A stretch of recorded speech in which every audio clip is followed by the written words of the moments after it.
YouTube world, and I'm happy Halloween.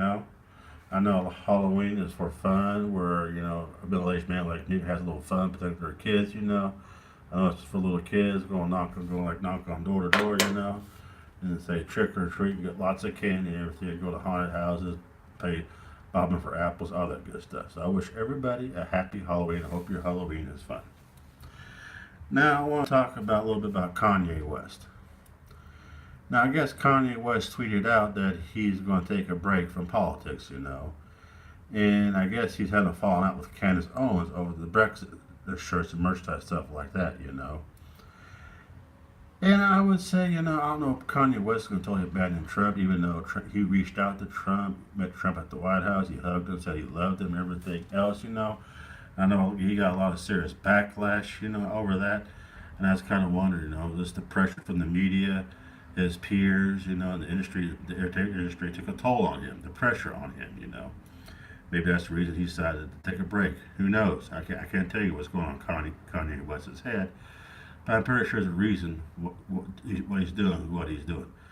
I don't think he's not totally abandoning Trump. I think maybe he decided to rethink some things and stuff like that. That's all I gotta say about that one. Don't worry though. The Brexit movement, and the movement Candace Owens started is gonna keep on going. It's gonna keep on growing. So I wouldn't worry about that. Candace Owens started the movement with the help of Kanye West, I imagine, but she started it, she make a success out of it, and it's going to keep pushing forward with the movement, basically, with the movement. And I wish nothing but success on the Brexit movement, the walk away movement, and everything else are going on. Encourage more and more people to stop voting, Democrat all the fucking time.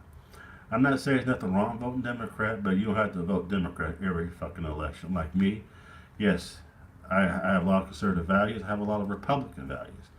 But doesn't mean I have to vote Republican in every single fucking election, though. I have voted Democrat, like I stated in the past. But I digress from that right there. Also, I just want to talk about Trump. I want to want to end this birthright, with illegal immigrants. And we all know that when illegal sneak across sneaks in the United States and give birth to kids in the United States, that kid and the parents are automatically U.S. citizens. None of us, well, a lot of us don't like that. We all think that law should change years ago. Trump is one of the first presidents to act on it. Basically, he's one of the first presidents to really act on this and to do something about it. So, he's going to have a huge battle on his hand because the 14th Amendment is going to be tricky. I mean, I must be honest with you. It's going to be tricky. It's going to determine how the courts, I know the Ninth Circuit Court like that is going to try to overrule his executive order. This could go to the Supreme Court eventually. And after it goes to the Supreme Court, it's going to be up to the Supreme Court how they're going to interpret the law and the Constitution on that. I'm not going to say word for word what the 14th Amendment says, but something is affected that any child born within the United States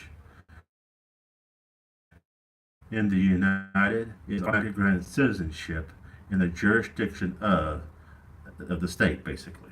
The jurisdiction of right there is going to be can be interpreted in many simple ways. Now I'm pretty sure when that amendment was ratified, they didn't intend to ratify it so illegals come to the United States and give birth to kids and automatically get granted citizenship.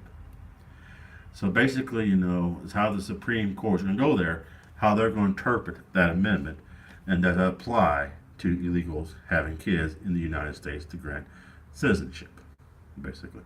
Which Trump is out when he's tweeting, that we're the only country in the world that does that. Yeah, he's right.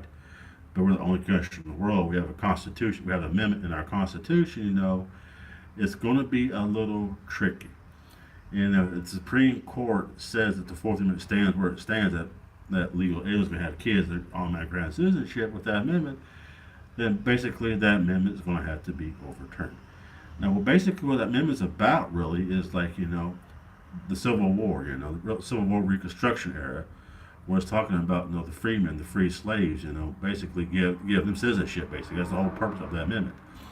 Not for illegals to come to the United States, give birth to kids illegally, and automatically be granted citizenship. Basically, you just rewarded him to come to the United States and give birth. That's why a lot of women like to come across the border pregnant, shit like that, just so they give birth to kids, become citizens. One loophole behind all that mess. Basically, as is what that is.